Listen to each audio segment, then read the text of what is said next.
record. Okay, I'm going to record too. So here we go. All right. Hello, everybody. Welcome back to another episode of Spiritual Growth Journeys. And today I have my beautiful soul sister guest, Zita Benesinski, with me, who is your guiding luminary. She's a coach. She works with professionals on their businesses, their lives, life coaches, people, and does a lot of amazing work, does tarot, oracle cards, all kinds of, she's very intuitive. And so I have her with me today, but before I introduce her and have her tell you about herself and what she does in this world for her purpose, I wanted to talk to you all about a little, I'm going to get up on a platform kind of, and kind of tell you how I feel about the coaching industry. And so this is something I have not made vocal. I have made it vocal to some of my clients, and my friends all know how I feel about it, but I haven't made it vocal to the public. So I really wanted to share my truth with you all. Lately, I've been doing a lot of that. In fact, I went off on Facebook last night and did the most boldest post I think I've ever made, basically giving everybody a slap on the hand that's going down the fear, what I call the fear porn hole in the ground. If you are on Facebook at all, if you go to my wall, or if you're in my Spiritual Growth Journeys group on Facebook, you can see the post where I'm talking about basically how I'm emailed every day and messaged every day the same stuff over and over again from the same people. Like there's these same people who all they do all day long is sit around and look at all this really negative stuff, and it's fully blocking their ascension. And I talk about the fact that you need balance. You need to pay attention to the awful things going on in the world. But once you know about something, so if you know about trafficking, you have two choices. You can either go do something about it, okay, or you can pray over it and let it go and refocus your life on your ascension. Because if you just keep focusing on that day after day after day, you're not doing anything about it. You're not taking any action. You're just focusing on it. It's actually completely blocking your ascension. So read the post. It's much more detailed than that. But right now, I'm going to go off on another subject that's kind of similar in a way. And that is the coaching industry. I have a real issue with the coaching industry. I was actually part of that industry for quite a while. I was a business and marketing coach, and I was a life coach and a health coach for a while. And I was not like anybody in the coaching industry. So there's all of these people who feel that they have to go to the Tony Robbins Institute, or there's some guy named John, I can't remember his name. He's a Christian Bible thumping coach trainer. He's got a school that he certifies people, and millions of these people all over the world pay thousands and thousands of dollars to go to these coaching certification schools. And every one of them teach the same stuff over and over, where you take all your clients and you put them into a box. Okay. And then you have the specific protocol you do. The biggest thing you do is you're a salesperson to sell people into buying packages with lots of sessions. So you sell them into your $35,000 package and your $5,000 package and your half-year package and your monthly package. I'm not okay with any of this. It's basically a big baloney scam. If you are doing this, if you are somebody watching this video now and you're doing this, you are creating very bad karma for yourself, and you need to stop. Okay. Because that industry is really bad. Okay. Now, if you're a coach, now I'm not slapping the hands of all the coaches out there. I have coaches on like Zita today who are like myself. We march to the beat of our own drummer. We don't fit into that mold of sticking everyone in a box and then having the specific thing where we ask them all the same. You have a form, because I had one of those. I went through some of that training, and you have this little form and you ask every person the same stinking questions over and over again, which is just a bunch of baloney. And you put them into a box and you give them the same advice, and you tell everyone the same thing over and over, and you charge them $35,000 or whatever thousands. And you keep pushing these packages. You got to come back 5 times and 6 times. These people who go into this, their number one focus is money. They're not focusing on how can I serve humanity they're focusing on how much money can I make off this coaching industry, which is the newest, hottest thing, which isn't a new hot thing anymore because it's been around now for 20, 30 years. And at this point, actually 30 years, if you go back to the beginnings of Tony Robbins, I actually went and saw him many years ago when I was in college. So we're talking early 1980s. So it's been around for a while, but the problem is it's gone downhill. And where it's gone to is a place where all of these people go into the business because it's a way to make a lot of money off of people. Anybody in the 5D new world we're creating, anybody who has a career that's all about how much money can I make off the suffering of other people, off of their sad lives, they come to you with their life problems and you're making money off of them. And how long can I string this person along for one session after another, after another, after another? That is very evil and very wrong. And they are creating very bad karma for themselves. And the 5D earth is going to be about how can I serve humanity and worshiping God over money, not worshiping money over God, because it's not money that's evil. It's the worship of money that is evil. You're supposed to worship God and you're supposed to serve humanity and live your purpose and live your passion. And then if you're doing it with integrity and love and for the highest good of all, then the money is going to come in. The money will come to you. So the thing with Miss Zita and I is when we are coaching, I don't do coaching anymore.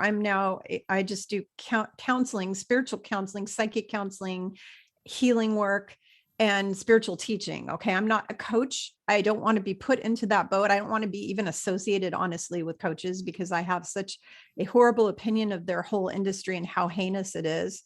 I don't want to be, and I know there are many out, of you watching my videos that are coaches. I'm not pointing a finger at you, okay? Because I know people who follow me are awakened, they have integrity, they're here to serve the planet, you're living your I totally get that. I'm talking about the other people. I'm not talking about you who are watching me right now, because chances are if you're following me, you're not one of these people I'm talking about.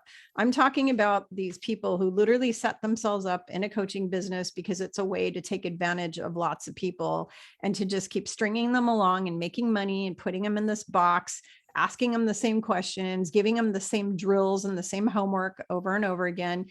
I'm a human being. I have my own divine blueprint and my own DNA, and I am very alien and different from all of you. And so is Zita.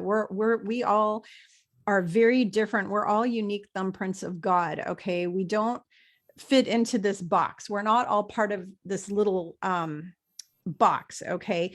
And so I don't want some coaching person to take me and put me in this box and ask me the same questions. In fact, when I was a stupid moron and didn't know any better, I blew thousands of dollars on these people because when I first started a business many years ago, I hired a business coach, and that business coach put me in a box.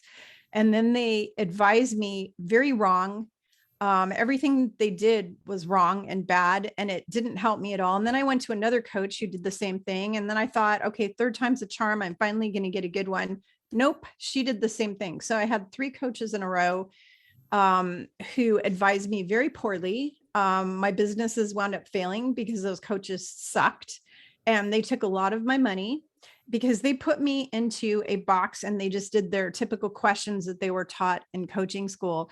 Just because somebody goes to a 2-week or a 2-month training course to be a coach does not qualify them to be a life coach. Okay. I'm sorry, but that doesn't qualify you.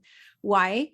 Because when I'm advising people and when Zita is advising people, we're using psychic information, intuition, in Zita's case too, and mine as well, cards, like oracle cards. I have all these beautiful angel, like ask angels cards, that I use to communicate with the angels. We're using that clairvoyance, clairaudience, clairsentience, prophetic ability. We are using that to actually create a unique scenario for you, for who you are as a human, your personality, your age, where you come from, what planet, where you came from in general, your soul. We are creating a unique experience for you based on your needs, not based on 20,000 other people putting them into a box and asking you the same things and giving you the same info and regurgitating the same garbage over and over to every client and charging them thousands of dollars. I don't do that. I will never sell you a package, okay, and force you into it. Now, if you needed to come back and see me, I'd say, you really need another hour's worth of counseling. Okay, so come back one more time. But usually with my clients, after they see me one time, at the end, I say, you can come back, because they'll be like, do I need to come back again? And I'm like, well, do you want to come back again? That's up to you. I don't ever sell people into this, because I'm here to assist you. And so is Zita. We're going to go by what you want. If you tell us you want to keep working with us over time, maybe you have a business, like in Zita's case, she's going to be doing professional coaching with you. So that is going to need several sessions. Okay. You will need several sessions, because that's an ongoing process. Now with me, people come to me to ask life questions that they just want an answer now, right this minute. So I don't need to keep working with them over and over again. Zita would do that because she's doing a long-term kind of situation where she's guiding people in a business or in a career or something like that. But she's not going to put you into a box and say, oh, you have to buy this $30,000 coaching package. She's not going to do that. We don't do that to people, because we are here to serve you. We are not here to make money off of you. I have to pay bills. I have a family to support. All of the money that I charge when I do sessions or when I do classes, that goes to paying for my house and my food and to survive. Okay, so I do have to charge something, but I keep my fees very affordable compared to the majority of the industry that I work in. And so does Zita. We keep our prices very, very affordable. And so I have a real bug about this. I have a real issue with the coaching industry, because it's turned into a monster. It is very, very, very evil. There are these nefarious people who have infiltrated this industry, that it's all about money, money, money. How much money can we suck out of people? And I'm not okay with it. All right. So today, because of that, on this channel is all about helping you on your journey, helping you to be happier, healthier, helping you to ascend, helping you in your business, helping you in your life, helping you with your relationships. And so all of the people I bring on here are people who I love, people who I trust, people who I know them really well. I know them down on a soul level, that they're a really good, trustworthy, individual. I may not always agree with everyone. I've had a few people on my channel where I don't agree with everything they say. There's some things they say I don't agree with, but because I know that they're a really good person with a lot of integrity, it's okay for me to disagree on things. I don't expect everybody to be on the same sheet of paper with me.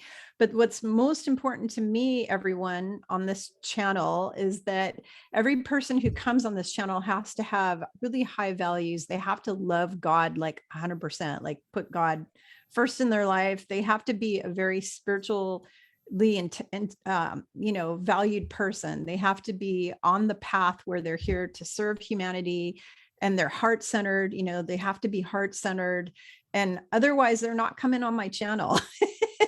So that's the way it works. If they're not heart-centered, loving, kind, compassionate people who are here to serve you in a way that has nothing to do with money, money, money, money, let's get all greedy and see how much money we can make off people. Those kind of people are not allowed on my channel. Okay. You will never see them on my channel. So, that's all I have to say about that. I just had to get that out. And I really did, because I'm getting sick and tired of the baloney happening in this world. And so I've been going crazy on Facebook and just posting my thoughts on there to everybody and saying, this is the truth. Okay, this is what's going on. And people need to know the truth. People need to stop being babied and treated like little kindergartners. You guys are all adults. Everybody who's watching this is an adult. I'm not going to treat you like a kindergartner. If you expect me to talk to you like a kindergartner, then you're on the wrong channel. Okay, because I always tell it like it is. I am tough love. I'm a mama bear. I love everyone with all my heart. I'm going to love you unconditionally, but I'm going to be tough with my love. I'm going to tell it like it is. If you're doing something stupid, I'm going to tell you you're doing something stupid. I'm not going to go, there, little baby. It's okay to do stupid things. Keep doing them. Yeah, you're just going to die in a week from now, but that's okay. I'm not going to allow that to happen to you, because I want to protect you. And in order to protect you, I need to tell you the truth. And sometimes it hurts. Sometimes it's hard. So if anybody's watching this and they're offended by what I'm saying about the coaching industry, then that means that you are one of those people, because anybody who's watching this, who's a coach who has integrity, where you are putting people's needs above your need to make $200,000 a year or $3 million, like all these people selling coaching classes for coaches. There's a huge industry out there right now for people teaching you how to be a coach, and they charge you billions of dollars. And just because they taught you how to be a coach doesn't make you qualified to be a coach. You know what qualifies me? I started counseling people when I was 12 years old. In fact, actually, when I was in elementary school, everybody started attracting to me with all their problems, all my friends, all the little kids that I hung out with. Oh, my mom did this. And oh, I got beat up by so-and-so. And I always took everyone under my wing and mothered them and counseled them. Okay. I started really, really counseling people when I was a teenager. And professionally, I've been counseling people for 30 probably years of my life. Okay. And that's without going through a coach school. I counseled them with my own life experience, my own, studying health and healing and all these things for 36 years. I use my knowledge, my experience, my psychic abilities. That is how I coach people. I don't need to pay somebody 20 grand to go through their 2-week thing just to get their famous name of John his name on a certificate saying I graduated his coaching school. I don't need that. Okay. So if you're one of those people that's important to you to go pay some crazy radical Bible thumper guy $20 million, whatever, to go get his signature on a thing and take a picture with him smiling.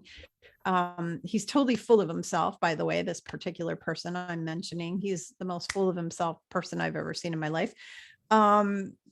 If you want to go do that, go do it. And if you don't like what I'm saying, see ya. I don't really care. I'm not here for court of public opinion. I don't really care what your opinion is. I don't care what your beliefs are. I just speak my truth. I'm here to help the people who resonate with what I think. If you resonate with my thoughts and feelings, great. If you don't resonate with that, then move on to the next channel. I don't really care. Sorry, because I'm only here as a teacher for the people who are ready for for what I do on this channel. If you're ready for that and you like what I say, then welcome. I love you. My heart is open to you. My door is open to you. You're like my family, and happy to be here to help you and guide you. So I'm going to go ahead and let Zita talk the rest of the time. I just had to get that all off my chest because I am so sick and tired of this coaching baloney and all of the people promoting their coaching to me. I get emails every day from people selling me this coaching and that coaching and coaching. And I just want to take the whole coaching thing and just blow it up with a giant like phaser gun. I want to take an alien phaser gun and explode it. Yeah, I have to agree with you on that because I've seen lots of people on Facebook pretty much spamming, saying, they got like 1 million clients and they're like 25 years old.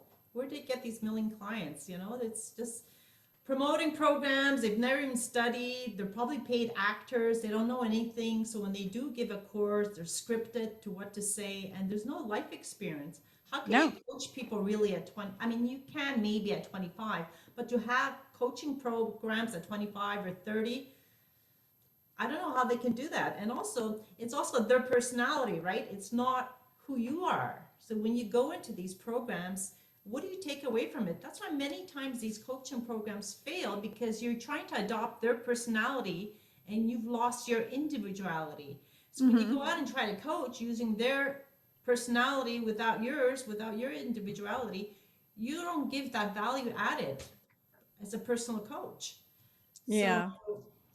although I've been coaching about 7 or 10 years, my original background is in business like you. I worked as a marketing consultant for about 25 years. I have a finance background. I worked in investment. I worked in the stock market. And like you, I've been giving advice since I'm a teenager, girlfriends getting together, having problems with the little boyfriends, and, like love advice. I always get this love advice coaching approach. Everybody thinks I'm some love guru. I was just like a 16-year-old, 18-year-old. And then as I went through university, I would get all these life questions. Like, I'd give them my 2 cents worth, but people would listen. I'd go on vacation. People come stop me. I don't even know who they are. They pour out their whole heart. They tell me all their problems, and they're gone in an hour. And they they drain me on my vacation that I'm trying to get away from my clients. And it's just so funny how that works.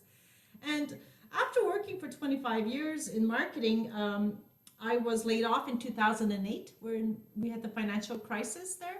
So then I kind of reviewed my life and I said, well, what do I want to do? I did this for 20, 25 years. Do I want to do this for the next 20, 25 years? And I said, no, not really. There's things I wanted to tweak. So I focused more on marketing.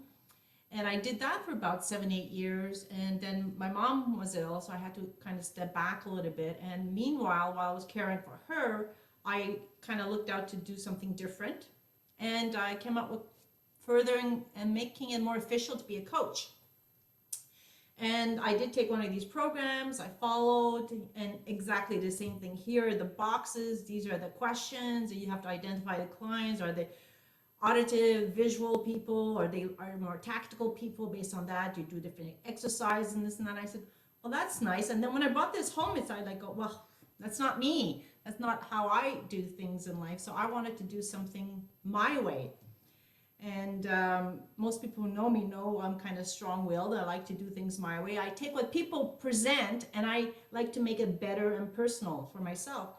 And I got onto reading oracle cards. I've been reading oracle cards, tarot cards for about 7 years unprofessionally. So all my friends were guinea pigs. Every month I'd go visit them, I'd read their cards. And over time, it was just interesting. I would go see them. I would know which card decks to bring with me. And I almost knew what the session would be about, so that when I was reading the cards for them, it was more of a confirmation than an information session. And I found that really interesting. And up about 6 to 8 months ago, I started to do this professionally, and I incorporated in my coaching, I'm going to call them programs, but sessions, because you can come to me for just one reading or a coaching hour, or however I call it a coach's corner. So we get together by Zoom or face to face, and we go over a situation or a problem, and we exchange. And I like to see myself more of a guide and not a coach, because of the coaching dogma that's out there and how I'm different. That's why I like to go by your guiding luminary, because of who I am, how I approach things, and I want to bring in my spirituality, and that's where the luminary part comes from, the guiding. So I'm your spiritual guide, a spiritual coach called your guiding luminary. So that's how I came up with that name, because I wanted to connect with people's souls. I wanted to look deeper into what makes people tick, and often it's not a conscious thing that's coming up. It could be from something from your past, and depending how spiritual you are, it's probably from a previous life that you're not conscious that is impacting you here. So when I meet with a client, I normally ask them why they're here and what they'd like to address and what is their spiritual beliefs, because in them providing me that information, I know how to guide the session, because I want to respect people's spirituality. And the minute they tell me they believe in past lives, oh my gosh, I get excited, because it opens up a Pandora box of all kinds of other possibilities and opportunities to address different issues. And as you know, Kimberly, we don't only have one past life, we can have 10, or as we can have 100. So as we go in this life, we have not only just more than one life purpose, we have more than one life challenge. And depending we are in our journey of life, we have different obstacles. Like you, like me, like many other people, as we evolve, we go through different challenges. You get married, you have children, you get divorced, you lose your job, you start a new career, you decide to retire, go back to school, semi-retire, fly around the world. So depending where you are, you do different things and you have different challenges. And often there's a sticking point where you feel like your whole world's falling down, and it's usually called like the Tara moment in tarot. That's because your life is changing, and in a good way. While you're going through that turmoil, that earthquake, when everything settles, you're able to look up and say, what do I want to do now? What can I do differently and better, move forward and be much more happier? So that's what I like to do. I love working with clients who are looking for a work-life balance, and I mean a true balance, not just home life and work, but also there's spirituality, there's self-care, there's self-love. If you don't self-love yourself enough, you don't radiate and vibrate in a place where you're good to yourself and to others, so your boundaries are not in the right place. Chances are you might be a people pleaser, and if you do that, you impinge on your own progress and happiness. So I work with people to help them balance, and sometimes we don't know why we do that. I'm a middle child. I was always craving attention from my parents because I had my brother and my sister. So it's like, pick me, pick me. So I always struggled trying to get my parents' attention. So I gave too much in life. So I would give my friends and stuff. So I found I needed to balance that. So people have different issues and different sticking points, and I try to guide and help them. I always find it interesting when I read the cards for people and they have these aha moments. And they go, wow, yeah, that reminds me of this happened to me in school or high school, or my teacher, my parents, my brother, my sister. And by understanding what that is, the trigger, you can work your way through it to move forward. And when you learn your lesson, the universe will test you. It'll come back with another issue very similar, and to see if you've learned your lesson. If you did, hooray, A plus, you move on to your next school lesson. And that's why we're here. It's a school, right? We're here on Yeah. earth as a school. Say that all the time. That's why we're here. And so that's what I do. I help people try to find their dreams, their life purpose. And I have a son, he's gonna be 23 years old. I always tell him, find something to do for the next 3 to 5 years. Because in 3 to 5 years, you may want to do something else. I bopped around since I'm like 14 years old. If I list my career, the different things I did, from working in grocery stores, at retail, as a babysitter, as a coach, as a consultant, and I was a stock trader, investment manager. I did all kinds of stuff. And like I'd watch my friends, they'd be doing the same job for 30 years. I was just, oh, it's not what I want. If that's what you want, that's fine. But I was just bopping around, flying around the world. And I think that helped me become a better coach because I lived different experiences I'm able to share. And I've had my challenges like everybody else. I've had my stumbling blocks, and I've had my learning experiences. And now, having gone through some of these processes, I can share because I understand what it is to get married or to get divorced or to have a child or go to school, and things I talk and guide people, and I've lived it and I've seen my solution. So I kind of see where they can go, so where someone can shoot for. So I don't tell them, I just give them tools and try to guide them. So often if I have a client who's with me for a longer period of time, say for 3 to 6 months, I'll do like a card reading for about an hour and a half. So we explore their past life, their life purpose here, challenges, strategies, healing modalities, all kinds of other things. And midway through the program, I do the same thing. So I can review what they've accomplished in the last 3 months, and then help project them to the future, what they can aim for. And at the end of the 6 months or 3 months, whatever time frame we're together, I do a final reading to see their progress. And every time I meet in between, I draw a card. And surprisingly, or I let them draw a card if it's a face-to-face meeting. And surprisingly, a lot of the stuff they're trying to accomplish or overcome present themselves, and that becomes a whole session of discussion. It's beautiful. I love what I do. It's fun.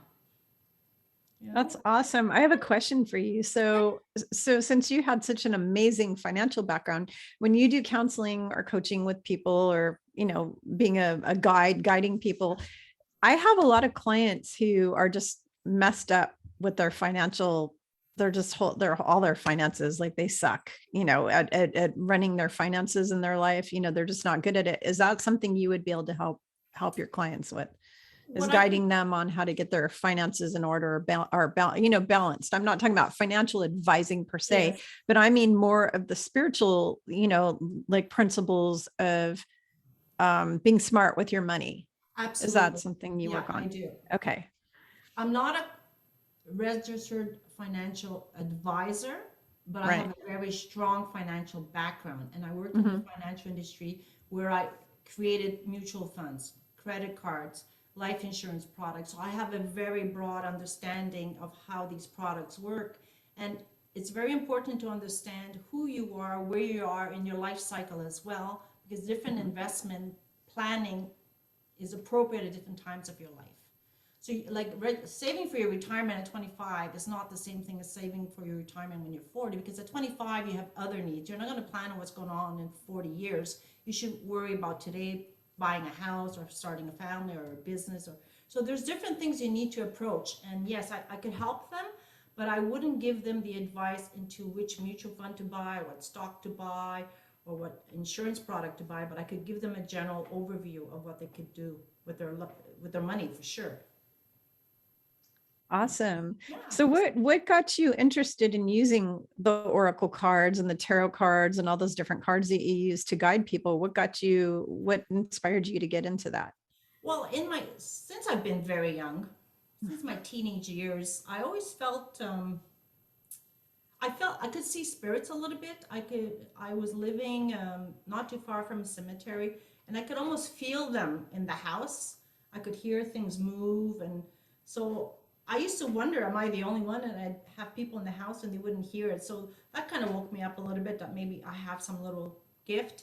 And then in my 20s, it became very amplified. I started reading a lot of books on self-help, astrology, numerology, and all kinds of books.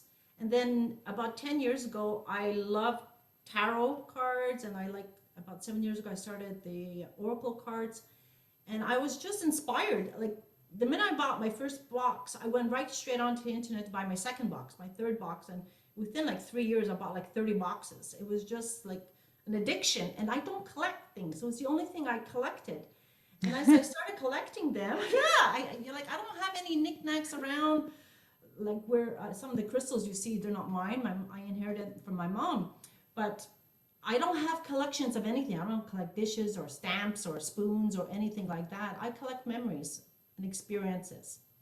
And this is the first time, if you'd see my collection, it's not extravagant. It's about 35 boxes, but depending on width. Wow. That's a lot more than me. I have like 5 or 6. But you know what? They all have their own personalities. You're going to laugh. Because there's some boxes I cannot put together because I can almost feel the friction. Ooh. Yeah. And this, not always in a negative sense, but there's 2 boxes I kind of keep further away because they're like more extreme or darker. And I just got them just to see. And I rarely use them because I don't resonate that much with them. I'm more into the angels and the good kind of healing cards, very softer messages. I have star seed cards and stuff like that. So yeah, I pair some, like even when I do readings, there's some boxes that just don't make sense when you draw the cards or you let them flip. Yeah, I have that. Yeah, exactly. So I just got this one, so I wanted to point this out. So this is one that was recommended to get. It's called Angel Answers. Yeah. And I get the wrong answer every time I pick these up. They don't work for me, but I have 1, 2, 3, 4, 5 other boxes of cards that all work for me every time. Yeah. They work 100% accurate. The answers blow people's minds every time. But this one deck has some kind of stigma with it. And I don't know if it's because this guy who created this was originally created it with Doreen Virtue, and we're not going to go there about her and her situation, but maybe it's something to do with that, because this is like a Hay House thing, and some of that Hay House kind of stuff is yeah, it's not very good. So I'm not going to go into it, but yeah, it's been infiltrated, let's just put it that way. Yeah. So it's just weird to me because I was shocked. I mean, so is this a normal thing, Zita, like for this kind of thing to happen? Because I'd never had that happen to me before, where I got it. Usually every deck I would get worked just fine. And then I got this one deck and it won't work at all. Like I can't even get like one straight answer from this thing. I find that one, I only use that deck for yes and no answers. So what I do normally is I extract the yes and no's, maybes, not right time. So about 10 cards, then I shuffle those 10 cards and I let something draw. Because from there, I know it's a much more tailored answer. And I'm usually looking for yes or no. And since I got a pendulums, following your beautiful course on pendulums, I use my pendulum more now. But when I do videos on yes and no's, I use that deck. But I don't find I connect too much with that. And I've heard other people, they have challenges with that deck as well. Yeah, I can't get the yeses and nos even to answer. So this deck, for you guys who don't know about this deck, I'll show it to you guys again. It's called Angel Answers Oracle Cards by Radley Valentine. It has 3 different kinds of cards. It's got ones that are yes and no answers. It's from Hay House.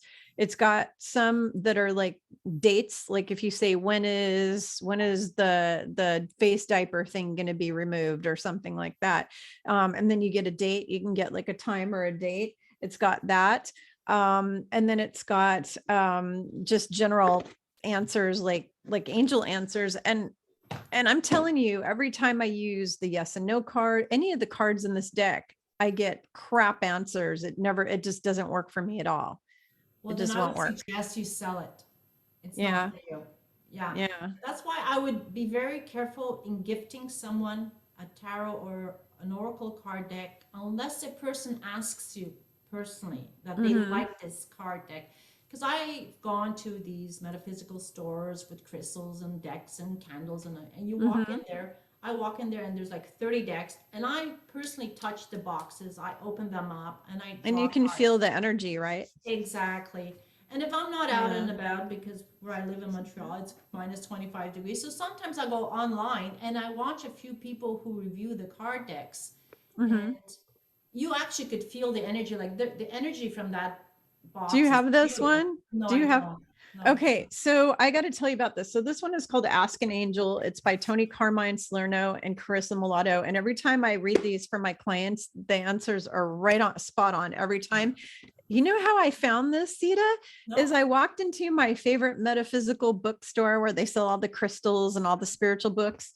And they had a table of tarot cards, and this one was up on a stand, and it literally called to me from across the room. It's like I just like zoomed right in on it. Right. Like it's like my eyes like locked. I locked with it within, I locked my eyes on it, and it was like a magnet, like a force field. It just drew me in, and it was like, oh my God. And this was the first Oracle card deck I ever bought. Up until that point, I'd never bought one before, Mhm. but I walked into the store and I saw this, and I never ever thought I would buy cards because I was never into cards. It wasn't my thing. Mhm. And because I like to just use my psychic abilities and my pendulum, that's usually what I use. And so I walk in the store, and this thing it's like it was singing to me, like, it was just incredible. And I give my clients the most amazing answers with Yeah. this thing. Just incredible. Yeah. I've had that same experience. That's why I would strongly recommend that you make your own purchases, or you want someone to gift you one, do your own personal research. Because the energies, like I feel the energies from the deck.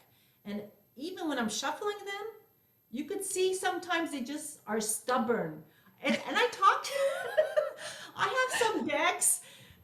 I know they're stubborn. They're like playing a game with me. I think they were bored. They've been on the shelf for too long. That's what it feels like, honestly. So I talked to my decks. I said, "Come on, I'm sorry, I ignored you. I rub it, and then I said, "Come on, give me a nice reading." And sure enough, and I could almost feel the cards loosen up, and then they spit out 3 cards at the same time.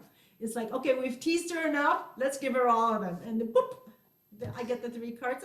It's quite it's quite amazing. To me, it's like magic. I rarely try to pull a deck out because I really enjoy that interaction. It's like playing with your cat or your child. There's that give and take. So many times before I read a deck, I look at them and I say, okay, who wants to play today? And I can almost feel them calling. And when I'm going to a client or seeing some friends, I close my eyes and I envision that person, and right away I pull out my little tickle box, magic box, and I put about 10 boxes of cards in there, pack it up, and I go with me, and there we go. When I'm with the client, I read the cards, and I get so carried away sometimes I can be on the cards for 90 minutes. But what happens is after a while, I think the cards get tired. They kind of start. It's like, okay, this is the message we want to give you. After a while, they stop talking and they start to repeat. And that to me is fantastic because it reinforces what you may have been saying or interpreting while you were reading the first cards that come out. And by changing decks, you kind of cross confirm what the first deck was trying to tell you. So that makes your presentation or your reading that much stronger when you're with a client. So it's a lot of fun. I love it. My son thinks I'm a little nuts, but Oh, my whole family thinks I'm nuts. So what else is new? uh, well, he's not, whatever makes you happy, and he bought me even a deck, so it's just nice. Mom, which deck do you want? So we went one time, he bought me a deck, and I say, would you like me to read it for you? He says, no. No. So, and that's something else I never do is I never read somebody else's cards without their permission. Yeah, me So, neither. I yeah. don't ever either. I will not read cards for someone. In fact, I have clients who call me and I do readings, soul readings for their family members, but I do that with my psychic, I tap into their Yes. energy, but I will pull cards for my clients, but I will not ever pull a card for somebody else that's not on the phone with me or on a video with me, because it doesn't feel right. There's something off about that. It's Yeah. just, there's not like a Exactly. connection there. I just can't do it. I bought decks of cards for friends, some very basic, Hmm. easy angel reading cards. Hmm. And one of my friends, she wasn't well, and she's a senior, and I had bought her a deck for about 3 years ago, and I haven't seen her since the COVID thing because she's in a senior residence. I couldn't go visit her, so she was reading this deck virtually daily, and she said she couldn't believe the messages coming in, and I could almost feel her reading that deck because it was one of mine, but she loved it so much I gifted it to her, and it was happy to be with her, but I missed it so much I had to order myself another deck. So I almost wanted to exchange, but I said no, I already gifted, I have a new deck. So she says, so Zita, have you been thinking about me? I said, yes, of course. She goes, have you read any cards about me? I said, no, I don't do that, because I used to read her cards monthly and she used to love it, and now she reads her own cards. So hopefully when everything opens up I can do a card reading for her, so she's all excited. Wow. So now, So Zita, you're in Montreal, Canada, right? correct. Home of all our hero trucker people, Not our far, heroes. yeah. So I'm kind Yeah. of in between Ottawa and Quebec City. So to Yeah. kind of go to Quebec City, you kind of drive through Montreal. So it's been quite the scene here. There's a lot of people supporting the truckers Yeah. um, for various reasons. It's like we need visibility. We need to take care of ourselves and move forward because we need to move on with our lives. So there's been a lot of positive and some negative responses as well to this, and it's been difficult being here in Canada right now because we were Hmm. under all these lockdowns, especially in Quebec, and now we are on this emergency act where Prime Minister Trudeau's locked us all in. We can't go anywhere. It's gotten a little Well, what do you hectic. expect from the son of communist dictator Fidel Castro? That's what you get, Yeah. when his son is your ruler. So Yes. my heart and soul is like with the Canadian people for many reasons, because my mother was Canadian from Winnipeg, and her whole family is in Canada. My mother's whole side is in Canada. I was born in the US, but my mom is from Canada. And so I feel very close to, because I spent so much time in my life up in Canada visiting my family, and then growing up with Canadian family in the States. So I feel very connected. And I was so excited when I saw this whole convoy thing happen, because I thought that Australia was going to be the first people to like try to take their country back and all that. And instead Canada went first, and that just blew my mind. And it really made me happy, because Canadians tend to not want to get involved in stuff like that. They're very mellow. Like when I go up to visit Canada, everybody's very chill, like very calm, and kind of laid back kind of attitude. Yeah, And so I used to travel a lot when I was younger, backpacking and all that stuff. yeah. The minute I always put a Canadian flag because I could be Canadian or American. In Europe, they couldn't tell the difference because with the blonde hair and the accent, they don't know if it's Canadian. So I always had the Canadian flag. And I would meet Americans who put Canadian flags on their bags. And the Canadian people are very please and thank you, you're welcome kind of people. But Yeah. when you piss us off, Hmm. bang, we go after you. And this is exactly, Yeah. but we do it nicely with the please and thank you. Well, that's the thing. Yeah. It's like Canadians are like the most polite people in North America, as far as I'm concerned. I mean, because I go all over the US and people are just rude. And when I go up to Canada, people are very, very, very polite, very, Yes, we are very polite. nice. Yeah. Yeah, we're renowned for being polite. I'm not sure where it comes from. Is it because it's so cold outside? We don't want to argue with anybody? I don't know. Yeah, it's just our thing. I guess also we have a decent life here. a good quality life. Mind you, our taxes are insane, and the political situation Right. is impacting everybody. But in general, I think because there's been so much peace in Canada, like Canada's never really lived a war, so most Canadians never lived a war, so No. that they're calmer people on that. Yeah. Well, Canada was never really involved in things like we had the American Revolution, we had the Civil War, we've had all kinds of Indian wars, we had multiple skirmishes with Great Britain, just our country. And then our troops have been involved in wars and all over the world, everywhere. The America's always getting involved in every darn war, the Persian Gulf and the Iraq and the this and the that. I mean, we do that, but you don't see Canada really doing that. No, we've They're got not. the peace troopers, right? Yeah. Yeah, that's we kind of come after the Americans. When you guys blow everything up, we go pick up the pieces. Yeah. I don't know. I guess I also heard that because it's so cold up here, none of the criminals want to come up here. So Yeah. they stay south or Yeah. They like the southern states like exactly. Texas and Louisiana, all those Probably places. Florida a bit more. Florida. Yeah. No. California mostly. Well, that's it because it's warmer, right? So the criminals Yeah. kind of come in and it's warm enough, they stay. But when they come up north, they freeze their bums off. They take off. Hmm. I was someone who joked about that one time. Yeah.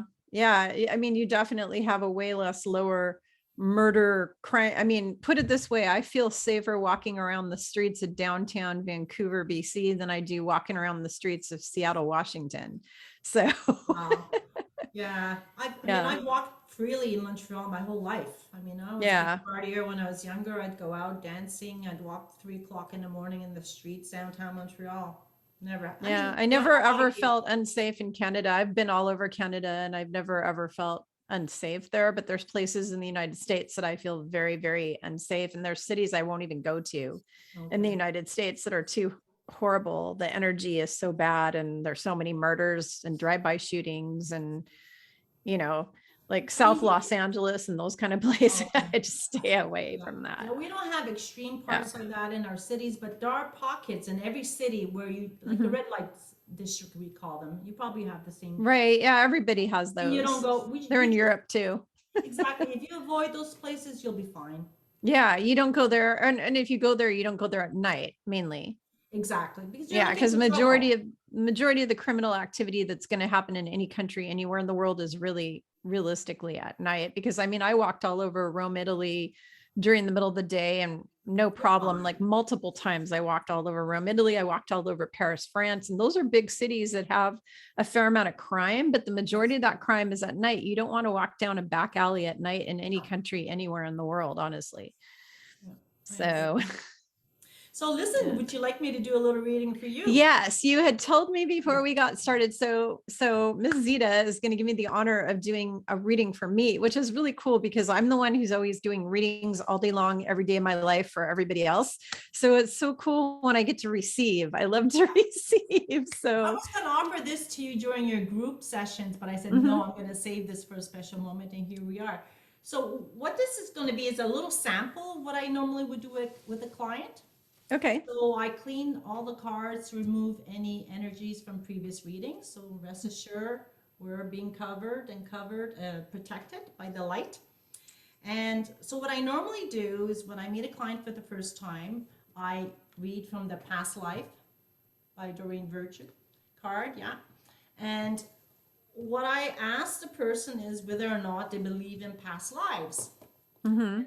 If not, then I use what comes out of this deck as a reference to something from the past up until the moment the client sits in front of me, because something could have happened on the bus or in their drive over here or when I go meet them that may impact their lives and reading. So what I'm going to do is I'll read the deck. So what I do is I shuffle, I knock my cards Mhm.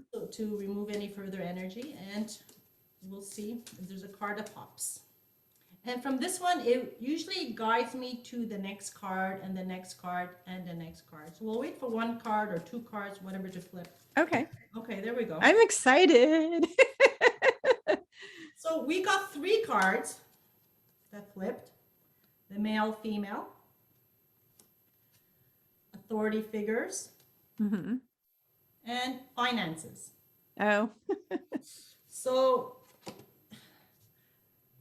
this can read one of two ways. In the past life, you could have been a male or female, or you had very strong masculine or very strong feminine energy. So if you had very strong masculine energy in a previous life, chances are in this life you are female and or male, but you have much stronger feminine energies. that's interesting because I've actually never been male in any past lifetime, and I'm hardcore divine feminine. No, I understand. Like I said, this card, depending who it is, Yeah. and as we go through the reading, it'll come out a bit more. Either male, female, doesn't necessarily mean you're going to be a male or female. It could also mean it's the masculine, feminine energies trying to balance itself. Yeah, I don't have enough masculine in this life. I need more because that's part of why I don't have enough self-confidence. I need more of that masculine Well, the energy. chances are the reason you lack the masculine because you may have had an authoritative figure in your life. One of your parents could have been maybe holding the purse strings stronger and maybe didn't give you an allowance or didn't teach you how to manage your money. Right. Because the next card is with finance. So either in a previous life you had challenges with money, you may have gone into debt, or in this life you had a parent who was very authoritative and didn't guide you in your finances. So you may have had challenges in your previous life with finances, or you could be really good in finances. So something in one of your last lives is impacting your life this time in terms of finances. So my last lifetime, I think we lived in poverty kind of, and I did have a lot of authoritative figures around me in that lifetime. So yeah, that's interesting. So this is maybe a particular life lesson. So the next card deck I normally pull out, it's the life purpose, because this previous deck would give you a summary of who you were in the past life or your challenge from the past life to see how you can balance it in this life. So it's your life purpose now. So I knock my deck and I wait. And this was my first deck I bought because I was at crossroads when I was caring for my mom and I wanted to know what my next steps were in my life. So, Wow. yeah, beautiful angels. Life purpose cards. Okay.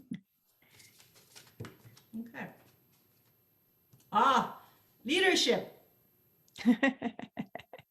Yeah, that comes up in psychic readings with other people. They tell me I'm here for leadership. You're told to take charge of the situation. And I'm not sure you can see, there's a woman here. She's a warrior. You can even see her in her armors with the angels. I think that describes you really well. I carry a fractal of Joan of Arc. So, hey. So this clearly shows that you have a very strong warrior-like personality or presence, and you're here to help guide and lead. And that's what you do. Yep. I know I'm here for that. That is true. And you're guarded by angels. Look at that. Oh, wow. Two beautiful angels on either side. So your mission here is not a mission you do on your own. You're being guided and you have guardian angels and guides helping you. I'm grateful for them. Yes. I don't know what I couldn't do it without them, honestly, because it's so hard being here on this earth. It really is. Like I have days where I'm just like, I'm done with this place. I want out of here. Oh, you know what I was drawn to because I was going to draw another card? You're being crowned. I've never seen that. There's that angel is, I thought that was just bouquet of flowers. That's actually a crown. We're putting a crown on your head. That you're the third person who's done a reading for me in the last like couple months who said that. So that there's my confirmation. Yeah. So you're royalty. Yeah. You've done something. So here's what I'm hearing. I was royalty in a few past lifetimes. Oh, there we go. Yeah. So you were royalty or you're being crowned from work you've done. Yeah, I was told I'm actually being that I just recently got initiated. I got crowned for crowned for the work that I've done since I've been here, but also being initiated into a much higher level of it now. So Guess which card popped up now? what? Teaching. So you're a leader? Yeah. Yep. Exactly. Spiritual leader and teacher. That's, yep. Every psychic that's ever done a reading is. Yeah. So then So there you go. Yeah. Those cards are accurate, people, because other people have done readings for me and they got the same info she did. And I've never told Zita any of that information she didn't know. So. And until we started to record, you didn't know I was going to do a reading for you. No. I didn't want to say anything to you until we started going live. Okay, so, okay. And here we go. Next card, Angel of Strength.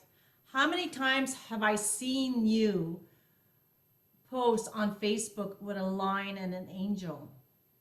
So you're an angel with tremendous strength who's come to earth. And this is an energy card deck. I'm not sure if I showed you the cover of the deck. No. Oh, sorry. I was so excited. I couldn't hold my. So this deck is called the Energy Oracle. It's another beautiful angel. Wow. That's cool. That's a gorgeous deck. It's a beautiful deck. And the energy that resonates here is absolutely getting chills. So here you are. Here's the angel that you are. Wow. You're a woman of complete strength. You have a lot of power, a lot of influence, and you are guarded by this lion. Like you could see this look on his face that if you come close to this woman, I'm going to get you. So you see, you're guarded by angels in heaven, and you're guarded here on earth. Wow. Because you have a very important purpose. Yep, teaching. Yeah, very important purpose.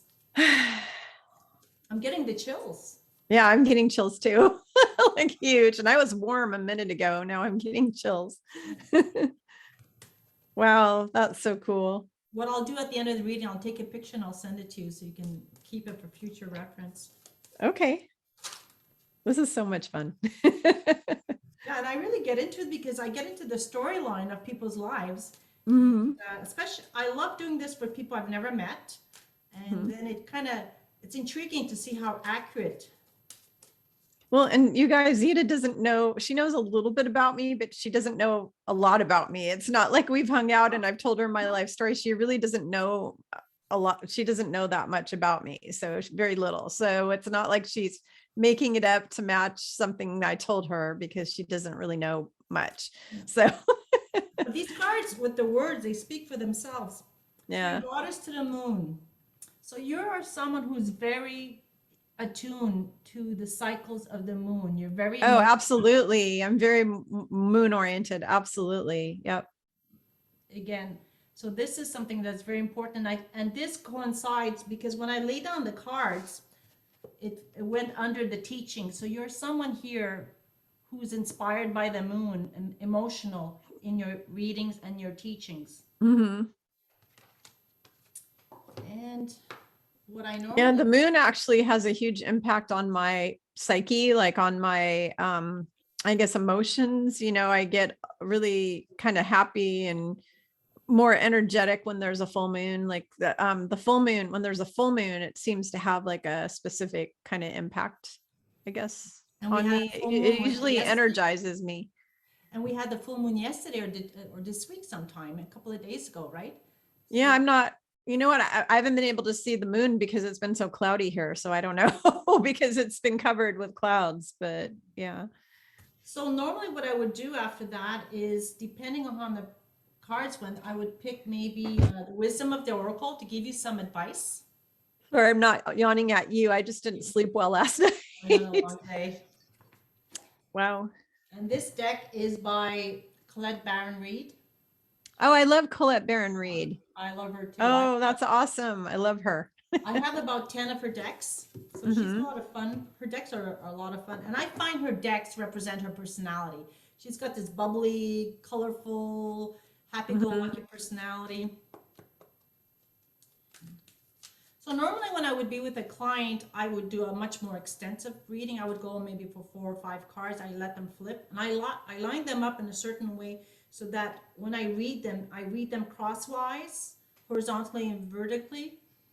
And this way the client has a much more complete overview. Mm-hmm.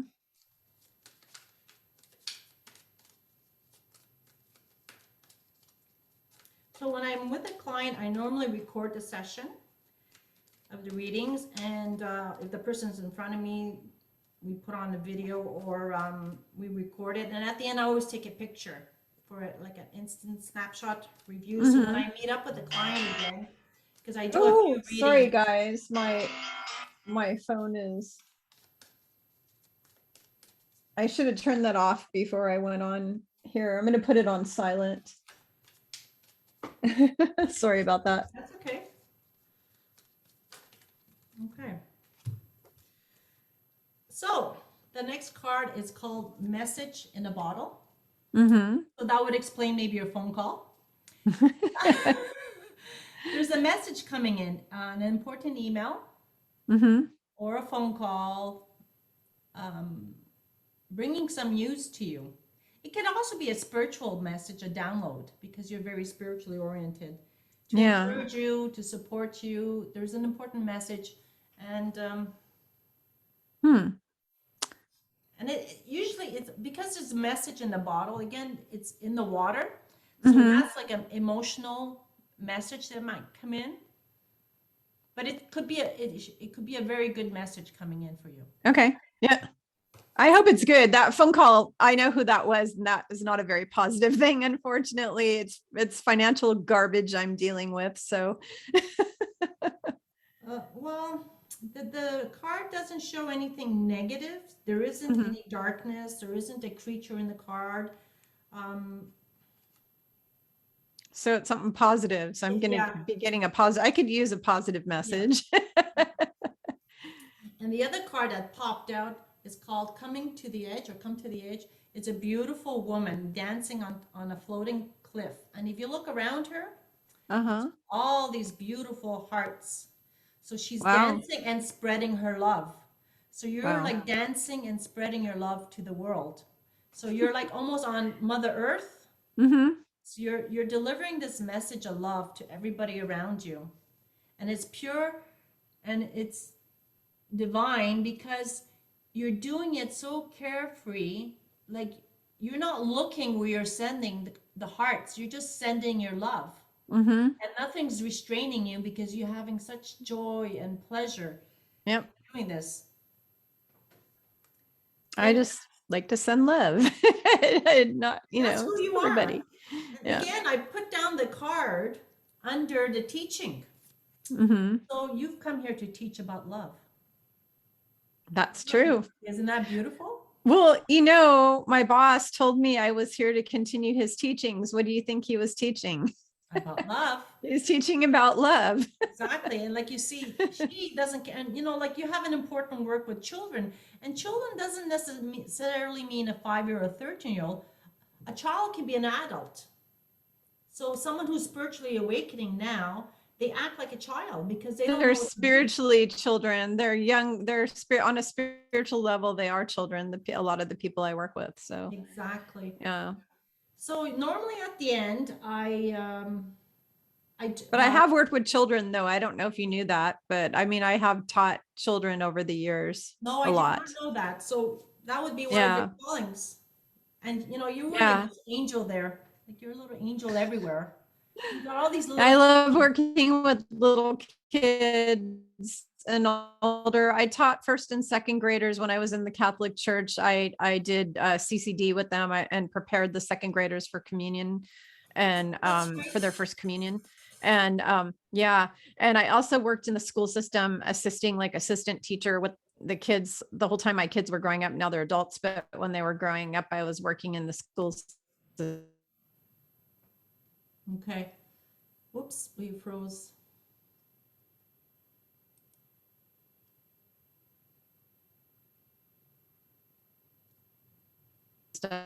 All the time, so you there? Yeah, I'm back. I lost Zita. Yeah. Oh, I got you back. Yeah, I lost you for a second. Yeah, I was gone for a couple of seconds. I was getting a little nervous because we had trouble the last time we tried to do a reading. Thanks.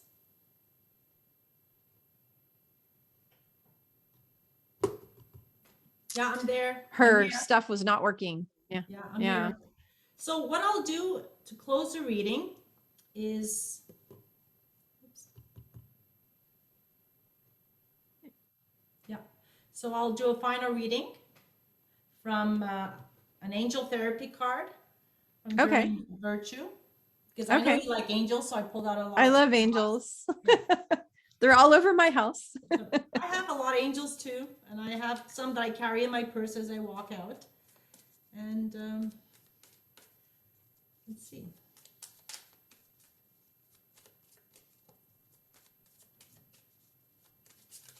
Whenever I shuffle these cards, I like, it seems like you could see them, or I feel them like almost thinking, what should we tell her? What should we tell her? What should she That's so hear? cool. Yeah. They kind The other thing I just heard.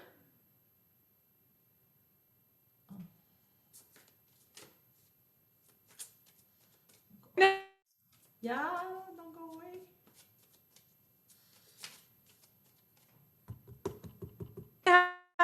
I'm still here.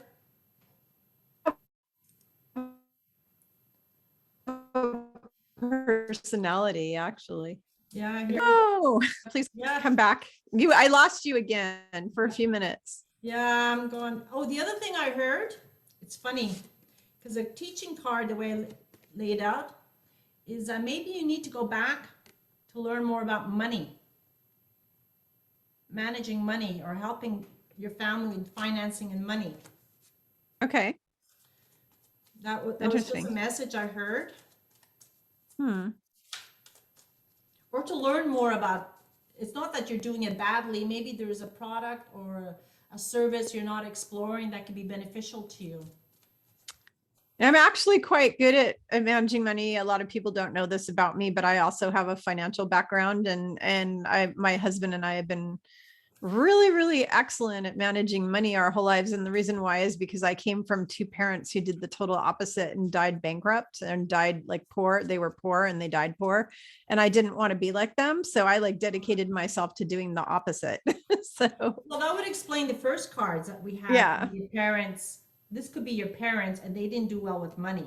Yeah. My parents were horrible with money. I mean, they literally died in debt and poor and destitute. And I mean, I had to pay for both of their funerals even. Wow. They had no money. Yeah. So I guess what happened to you taught you some important lessons. Yeah. And so this way you'll probably never be poor. Yeah, I don't think I'll ever be poor, only because I worked my buns off my whole life to be middle class, I know the feeling. Yeah, I mean, I'm just middle class. I'm not, a multi-millionaire person or something, but I've had to work really hard just to be middle class because I came from a really, really, really poor family where I was eating, we were on food stamps and shared an apartment bedroom with my brother, when I was growing up. I didn't have my own bedroom and lived in a 2-bedroom apartment growing up in kind of a slummy apartment complex. And, we had peanut butter and jelly sandwiches every day of the year. I mean, yeah. Oh, wow. You're going to flip on this one. It took a while to come out, okay? It talks about seminars and workshops. Oh, wow. So, because there's a few, I'm going to read it to you. It says you're going to be attending and giving speeches. Attending and giving speeches is part of your spiritual path and purpose. Be open to teaching and learning. Isn't that amazing? That's really cool. Haven't I talked to you about my Ascension 101 conferences that I was told by the boss that I need to go all over the world with? I have a group of like 20 other light worker teachers that are going with me that we're going to be teaching on all kinds of different healing, energy healing topics and all kinds of topics. So yeah, that's a goal. Once all of this thing goes away, all the mandates and passport thing goes away, then I get to travel all over and see people in person and give out lots of hugs. I want to be like Mother Amma, the hugging saint, and hug everybody. Well, it's going to happen. It's going to happen. It's definitely going to happen. So there we go. I hope you like that. I hope that resonates. Yeah. That was interesting. I like the last card because I am so anxious to get out of my house and get on a plane and fly all over and see people and teach. So, I'm really excited. Plus I have a whole group of beautiful women and maybe a couple guys, hopefully, but mostly pretty much all women that can't wait to go around the world and teach all of their special, stuff Gifts. that they're teaching. Yeah. And what's really cool is you guys who follow my channel probably already know most of these women because you're probably following their channels too, because they're all really great, teachers on YouTube and stuff. But yeah, we have a group. I already have like agreements from all kinds of people. I think I talked to you about it too, didn't Yeah, I? we talked about it briefly. Yeah, yeah. You're gonna hopefully be coming with as well. So yeah.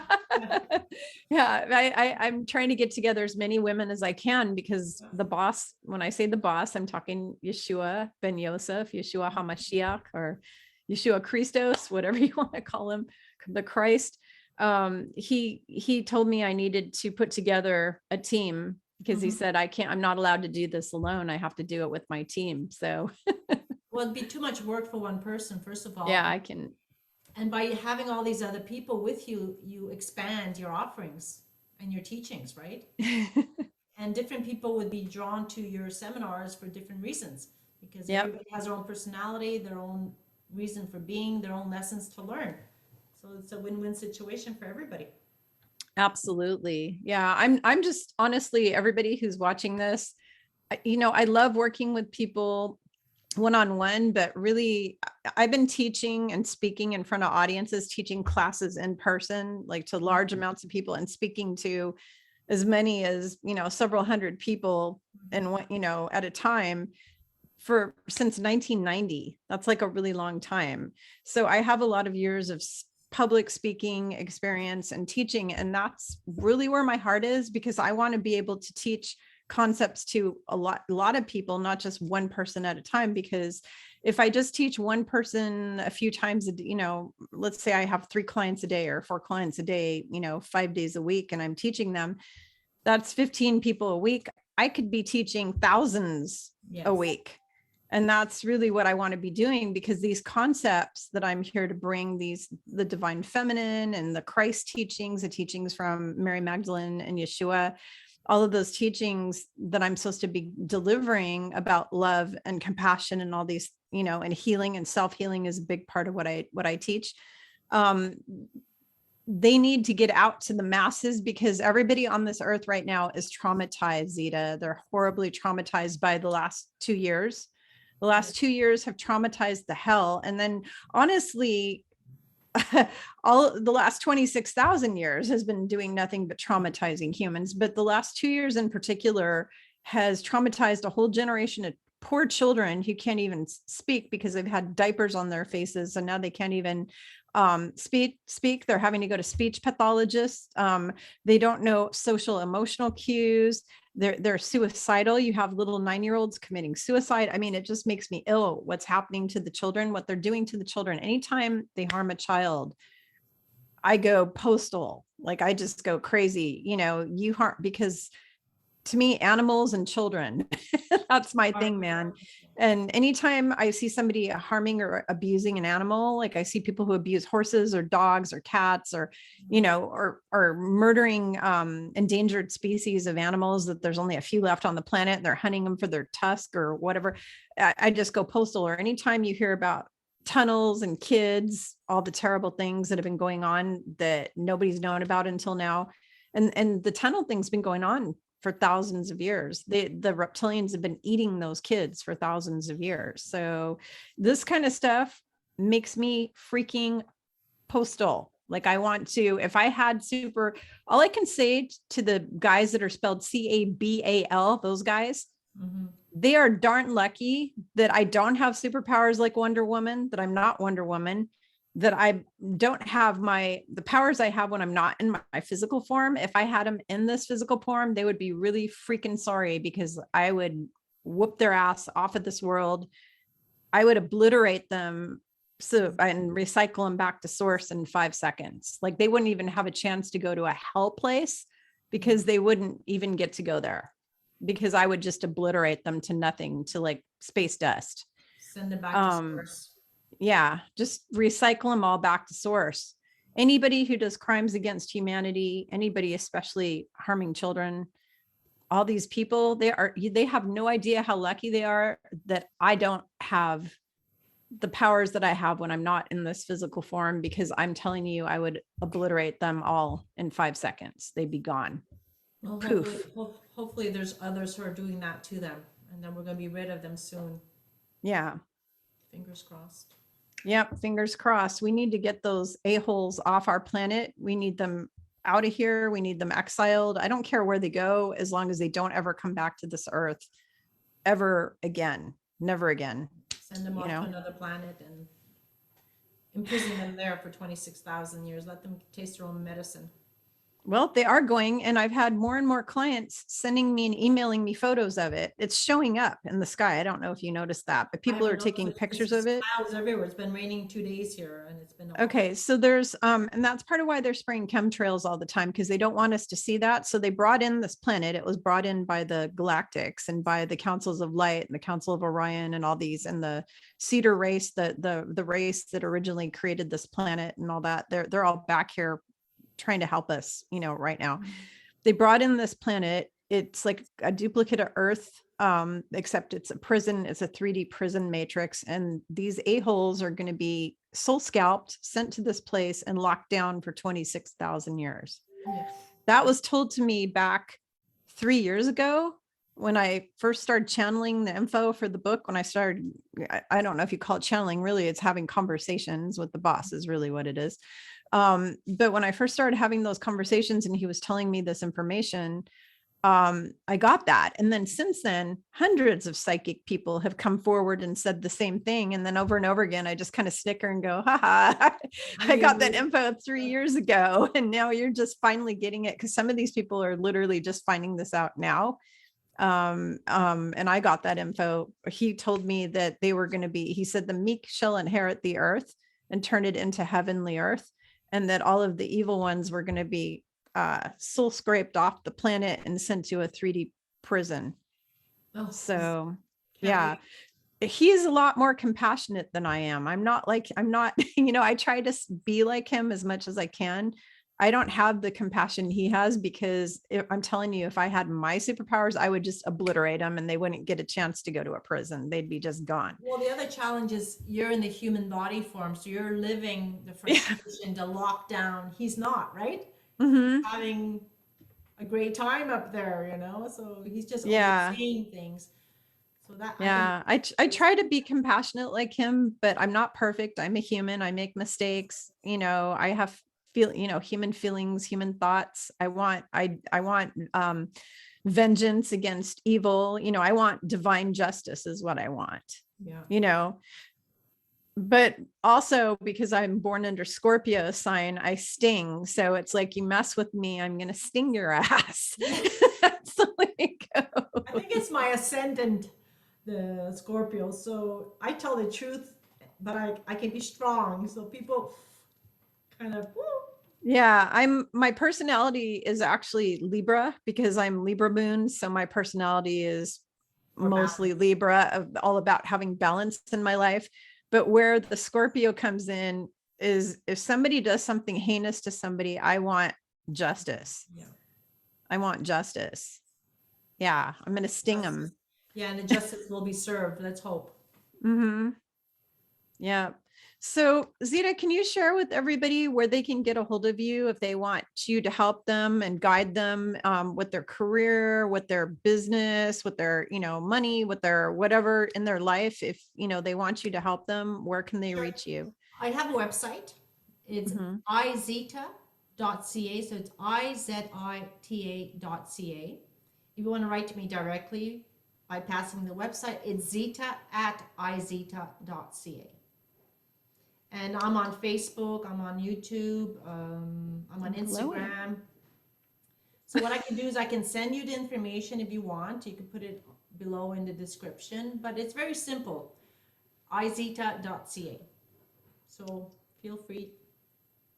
So thank you very much. Yeah, thank you for coming on. The sun just started. So I have a window that's open here and it's been cloudy. And all of a sudden the clouds literally parted and the sun is shining right through the window onto my face right now, onto this side of Yeah, my face. there's a And message. it's just the coolest thing ever, because it's been dark, thick soup clouds all day long. And now all of a sudden, as I'm sitting here, the sun is shining right on my face, and it's almost getting close to sundown too, which is interesting. So it's almost into the west over there.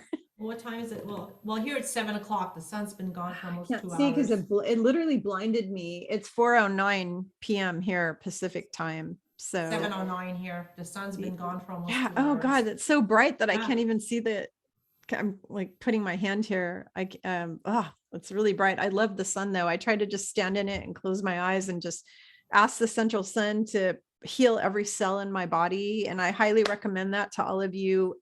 If you can get in the sun for up to 15 minutes a day without any sunscreen, because you need the vitamin D, but also the sun is healing you on a cellular level, and it's helping to upgrade your DNA and helping you to ascend. We need that. And that's why they're part of why they're spraying those chemtrails like mad every day. They don't want us to be in the sun. They want to block it because they know that the sun that's been brought in, it's not the same sun. We had a different sun before, it was switched out. This one is helping with our ascension, and they don't want us to ascend. And the more you can get into the sun, the more healing it is for your body, and the more you're going to rapidly ascend. And so anytime that sun is out, you need to be out in it and just close your eyes and just stand in the sun and just allow it. I like to stand in sun salutation posture, which is a yoga posture, and out in the sun, I do that. Or I stand in a qigong posture or something out in the sun. Or sometimes I'll just put my arms up and just say, sun, I am so grateful for your healing every cell in my body. I will do that. And for any upgrades that I need that are for my highest good, I ask for that. But yeah, I love the sun. It's awesome. And the vitamin D, don't forget the vitamin D is so Yeah, that important. vitamin D is important. In fact, with that bioweapon that they created to launch on humanity, what the doctors have found is that most of the people who died in the hospital with it were really low in their vitamin D levels. Deficient. Yeah. Yeah. Very deficient in vitamin D. So They never tell us how powerful we are and how important we need to eat the food and to get out into Mother Nature and to make sure we ingest all these vitamins. So instead of giving you ivermectin, vitamin C, vitamin D, and zinc, they plow you with all kinds of chemicals, and they're not going to work. And that's why they cover up the sun, because they don't want you in the sun, right? no, they don't want you healthy. They don't want you to heal. They want you to be dependent on their drugs until you die. And the drugs don't heal you at all. They just band-aid your symptoms and keep you sick, so that they can charge you $800 a month for your insulin or whatever it is that they're selling you. When there's a cure, there's a cure for type 2 diabetes, not for type 1, because it's an autoimmune disorder and there are no real cures for autoimmune. You can put autoimmune into remission, but you can't really cure it yet, not yet, until we get med beds or whatever, until we get more technologies, to come out. But type 2 diabetes, curable. Heart disease, curable. High blood pressure, curable. All of these things are curable. Yes. Cancer, curable. Hundreds and hundreds and thousands of treatments for cancer that have been repressed by the CABAL guys, the elites. They have been repressing thousands. The Clintons, I think it is, and the maybe it's not the Clinton, I don't know who it is, but whoever the powers that be, they have actually assassinated or murdered, I think, 300 different doctors and scientists who had cures for cancer. And They who have just come out and spoken out about it. yeah, they kill them. So if you're a doctor and you say, oh, I'm treating cancer, or I'm healing cancer, if you're anybody and you go in public and say you're curing or healing cancer, you get a target painted on you, basically, because it's bad for big pharma to do that. Bad for your business. Yeah. So it's really quite awful, but I believe that good things are happening this year for all of you out there this year. I think some really amazing things are going to happen. I think 2023 and beyond is going to be fantastic. if you follow any of the astrologers out there, they're all saying 2023 and beyond is going to be really good. So this year, everything's going to be falling apart, all of and it might be a mess, but it's going to be a mess for the sleeper people. So the people who are the muggles, they're going to have a really difficult time this year. Yeah, but you know It's what? going to We've be been hard. suffering the last few years because we've been learning, we've been ascending, we've been assimilating all the information. We've been watching everything crumbling down.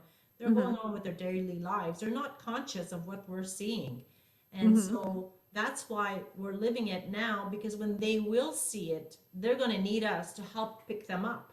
Right? Mm-hmm. They're going to need our spiritual guidance to get them up and moving forward again, because a lot of them are going to be completely destroyed by all this information because they're in complete denial of what's going on. So Yeah. when this comes to light in the next year or so, or 2 years, however long it will take them to wake up, it's going to be quite shocking. Yeah. Absolutely. So everybody just keep your chin up, as they say, keep a positive attitude and just keep sending love to the earth. What I tell everyone is you need to pray as much as you can. I mean, I do ceaseless praying sometimes, like all day long throughout the day. I'm praying over either people, friends, family, everybody on the earth, praying for the earth itself. Send love at least once a day. Try to send love vibrations, frequencies, and peace, love and peace and compassion to the whole planet, Yeah. to every living creature on this planet, because the more that we radiate out all that love, it counteracts the demonic energy, it counteracts the CABAL guys, all of the things that they keep trying to do to harm us. Like the latest thing is I read something that the Chinese were trying to launch a bioweapon at the Olympics of I some heard of that too. rheumatic fever or something like that. That might be just a conspiracy put out there to scare people. I don't know if that's true. I'm not going to feed my energy into that. I'm going to send love to that and healing, and say that if that was their intention, I want you all to send healing to that and blocking it with what they call violet flame transmutation energy. Just send a blocking violet flame and send love and healing to it to stop it so that it's not able to come to any fruition.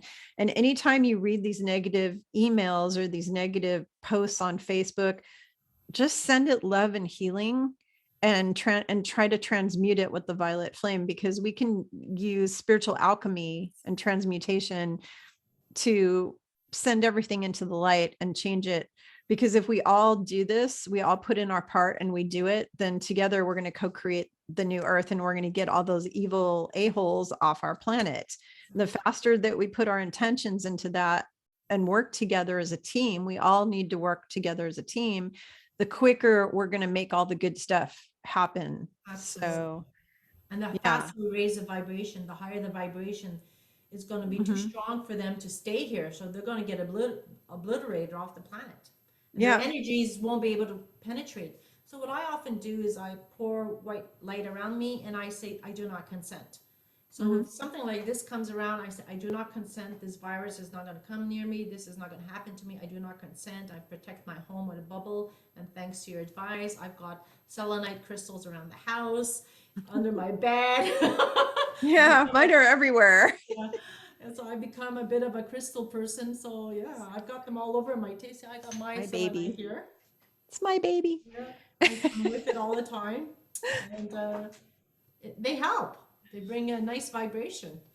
Yes, they do. And they just feel good. Like I like to just sit around and hold this because it makes me feel peaceful and calm when I hold it, like just sitting and holding it.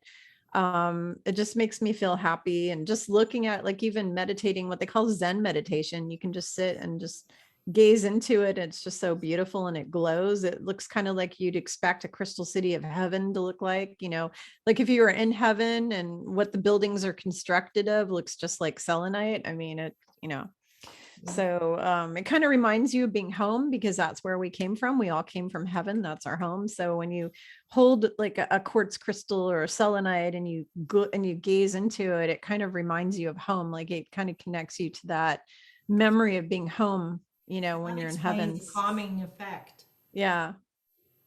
Mm-hmm. Absolutely. So thank you so much, My beautiful pleasure. Zita, for being here today. I really appreciate you and your energy. And and telling everybody about the work you're doing and doing that reading for me. I really appreciated that. It's so cool to be able to receive something, since I'm always, I always do that for other people. So it's really nice to be able to receive once in a while. So My pleasure. Thank you very much. yeah, thank you. And I am going to put her links down below. Did you have like a Facebook page or anything that you Well, wanted? I do. It's called Zita Coaching. Okay. And then I have a group called Your Guiding Luminary. Okay. That's So where I post all my stuff. Yeah. okay, so I'm going to post Zita's Facebook group, Your Guiding Luminary. I'm going to post that and her fan page on Facebook and her website in the description. So if you guys, there's a little down arrow, you can go to that. That has the description with all my contact info. It'll have all of Zita's contact info, and you can contact her. And you work with people all over the world, right? Just Yes. like I do. And I Okay. speak 4 languages. Oh, that's so awesome. Yeah, Yeah. that's right. Polish, French, English, and what's the And other? Spanish. Oh, you speak Spanish too? Yeah, Ah, and I muy understand bien. Italian and I understand Portuguese. So if you, Wow. So you're just like me. I speak like 8 languages. yeah. Spanish, French, Italian, a little bit of German, a little bit of Russian, a little bit of Japanese, a little bit of Greek. Wow. Yeah, a That's little very Greek, radical. The Japanese. I don't have any Hebrew. talent. Wow. Yeah. I don't have talent in the Asian languages at all, but it's Yeah, I speak a little bit of Japanese. It's easier to understand. I don't know any Chinese at all other than feng shui and qigong. That's about it.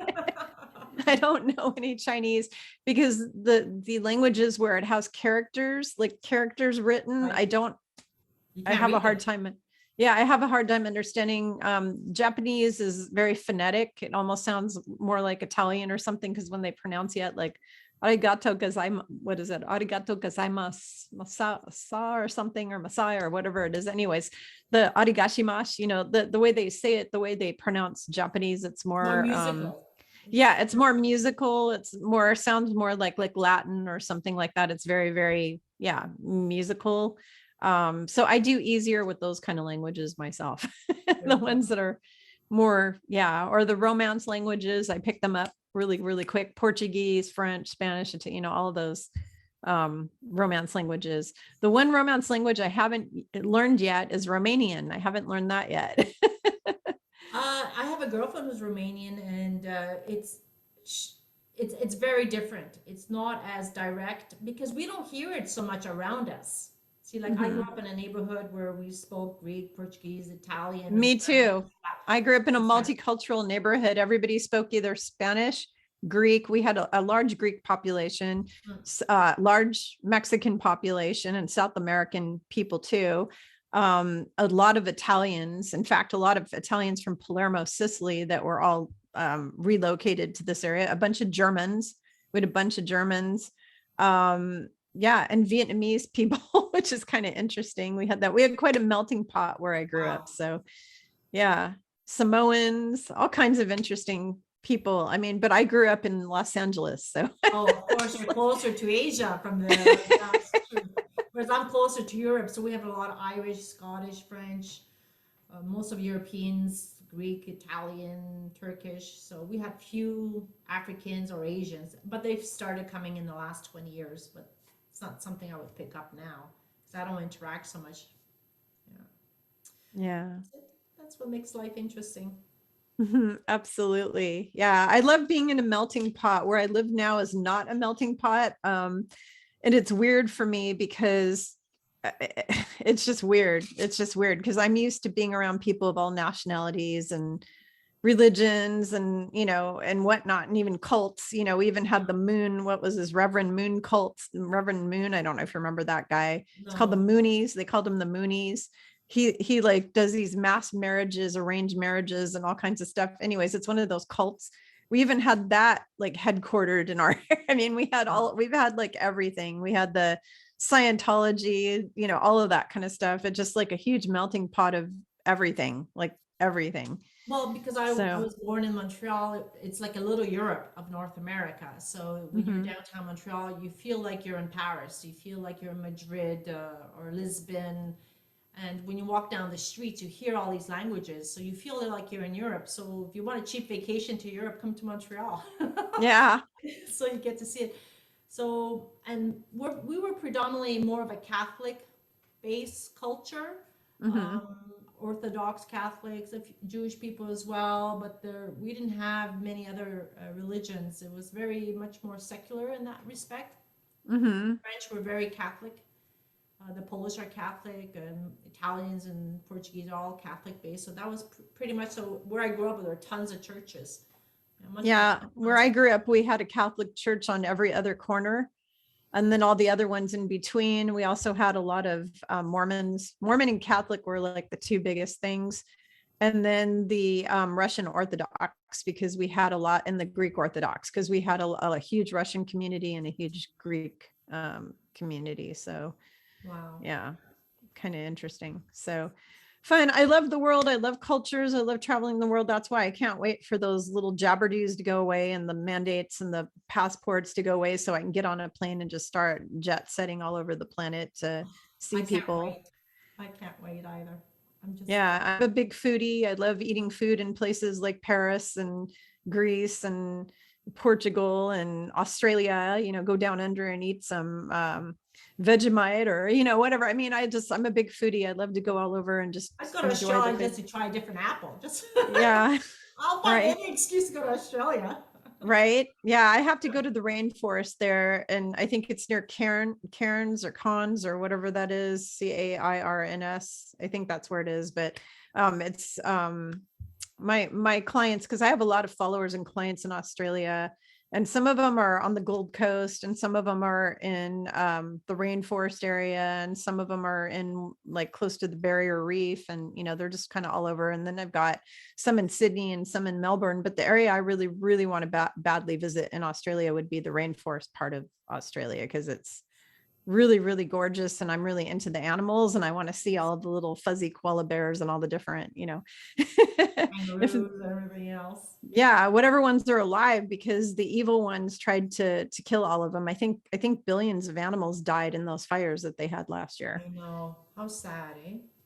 Yeah, I mean, the only good thing to know about is the fact that all of that can be regenerated. We can regenerate Mother Earth. Once we go 5D, we can bring back all of the creatures, all of the animals, even ones that have been extinct for a long time. We'll be able to bring them back if we want to.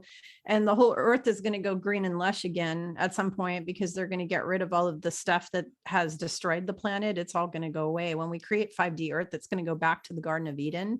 Elena Denon looked through looking glass technology and saw Earth 100 years from now and 1,000 years from now. And I mean, the Earth is going back to full on Garden of Eden. Oh gosh. I hope we live So long enough to see some of this. yeah, or you can come back here again if you want to. I don't know. Yeah, if you choose to come back, you can come back. So, if you check out now or in 20 now, you just come back in another 100 years and it'll be all green and beautiful, and it'll be a lot of fun. So I'll see how things go after this year, after this incarnation, whether or not I want to come back. yeah. That'd be a good reason to come back. Yeah, but I'm excited about that. It makes me really sad, all the animals that they're killing off the planet, but I'm really, really glad to know that the DNA, the essence, the souls of all of that, nothing ever dies. People need to understand that nothing really dies. Energy is just transformed or transmuted. It doesn't die. So you can bring it all back. It can all come back. So oh, I can't wait. Can't wait for this to all unfold, to have some peace and harmony and prosperity on this planet full of love. And you just emanate the love and it comes right back. I just can't wait for that to happen. Yep, me too. I'm playing the song Imagine by John Lennon through my head like at least once a day, just to try to imagine what it could be like. Wow. Yeah, just thinking about that, everybody being in peace and harmony and eating healthy food instead of eating chemically poison stuff, all the food and water, everything's been poisoned by these evil, whats. I can't wait to be able to every single day eat food that's just 100% good for you and healthy, instead of all of the poison stuff. I mean, even the stuff that you're buying that's organic, supposedly they've been spraying glyphosate and all kinds of stuff on it. So it's it's just like the kids. My kids' generation has the song they got from South Park or Simpsons or somewhere. All the food is poison. It's Oh, like okay. some song that they sing, all the kids, my kids have been singing that since they were little. All the food is poison. Da, da, da. It's something, I mean, Really? yeah, the kids, Wow. their generation knows because the evil ones have like put this information out through cartoons to the Right. kids. Because So they they just know. suck it up and they repeat it, and they're not even conscious what they're singing Hmm.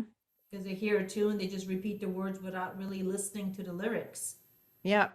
Yeah. And that's why I'm going to repeat this one time to you guys, and then I'm going to get off of here because I'm sure Zita and I both have things we got to go do. But I just want to tell you guys all, detox, detox, detox. You should be taking a zeolite crystal. It's always listed in my description, a link to it. The one that I use a specific zeolite liquid that I use that I researched and I know is good. You know, I don't care what brand. You can use any brand you want. You don't have to use my brand, but the one that I use, the link to it is down below, but you should be using zeolite because it connects to all of the graphene oxide, the mercury, the lead, the arsenic, the cadmium, all those heavy metals. It bonds to them and it pulls it out through your, you know, your stuff, your pee, your all that kind of stuff, your Mhm. sweat, Right. and it gets it out of your body. You should be doing a liver detox with stuff like milk thistle and lemon water, and you know, go see your naturopath. Though I'm not a doctor, I can't you know, recommend or treat anyone. All I can tell you is work with a natural medicine doctor to get you on a really good detox, because if you don't regularly detox yourself like on a daily basis, Mhm. which I do, I take something every day of the week that just keeps detoxing me. And I also use an infrared sauna several times a week to sweat out all of the crap. If you don't do that, you're going to get cancer, because now I think it's 1 out of every 2 people or something come down with Wow. cancer. And it's because of all of the Poison. the poison in the food and in the environment and the chemical, you know, it's everywhere. It's in the water, it's in the drinks, it's in the fast food people have been eating, and in all of the M&Ms and you know, chocolate can, you know, it's everywhere. It's in the candies. I mean, the chemicals and stuff in this stuff is just over the top, just over Right. the top. And they purposely do that. And then they make us sick, and then they can sell us their drugs for $800 a month. It's Yeah, insanity. It's a that's vicious what they, circle. mhm.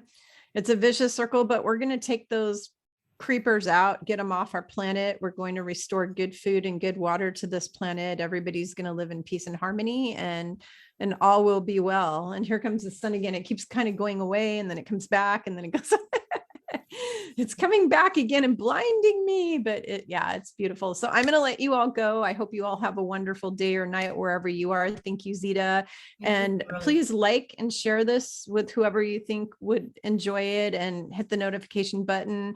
I've had some of you tell me that you have the notification button on and that you're not being notified. And that's because as a truther, or as somebody who speaks a lot of truth, they limit me and they don't show me to as many people, and they keep my numbers down, and they, you know, they just butcher me. So at some point I'll move over to another platform. I just don't have the time right now to do that. So I'm staying here for a while. But if you guys do hit the notification button and you don't get notified, maybe you need to send a little nasty gram email to the folks at YouTube and tell them, hey, what the heck? Because I know that they are kind of subduing or silencing all the people on YouTube Right. who are speaking any truth at all. Anytime we talk about health stuff, anytime we talk about ascension, anytime we talk about what's going on in the world, they're censoring us like no tomorrow. I cannot wait to go to the truth. What's it called? Truth something, Mr. T's Oh yeah, platform. Truth Social. Truth Social. I can't wait to go on there. Yeah. Yeah, I'm looking They're in the forward to it. beta testing right now. So Yeah, they've I'm got different people testing this platform, and because they talked about rolling it out in February. mhm. They're in beta testing, and hopefully we'll have it by the end of February, March. I hope so. I really Yeah. hope to God we have it, because let me tell you, I want to be able to just say whatever in the heck's on my mind and not have somebody shut me down because I'm speaking the truth. So, Exactly. yeah, it's just, yep, that's what we're going to do. So it'll be great. Everything's going to get better. You guys just strap on your seatbelt. It's going to be bumpy, and it's not going to be bumpy though for you. It's going to be bumpy for your loved ones who are still muggles. So those are the people who, yeah. And the They're in term for a muggles, ride of their life. yeah, if you don't know what muggle means, it's a Harry Potter term. It's basically non-magical people, meaning non-awake people, Because people they're that called aren't awake. sheeples. Yeah, the sheep, I don't like the word sheeples I because know. it's so derogatory. So I don't like, I Or don't like it. sleepers or Or yeah, non-awakened people, non-awake, whatever, you know, unaware, people with their head in the sand. That's a better terminology. or ostriches. Yeah, there we go. Yeah, they're ostriches. They all stick their head in the sand. Nothing to see here, folks. Keep moving on, 9 million kids getting murdered every year. Nothing to see here. It's like, seriously? I you know. know, I know. anyways. All right. Well, thank Okay, you very good. all. Thank you Have a again. good one. Bye. Thank you, All right. Kimberly. Talk to you soon. Bye. Bye-bye. Okay. I stopped recording.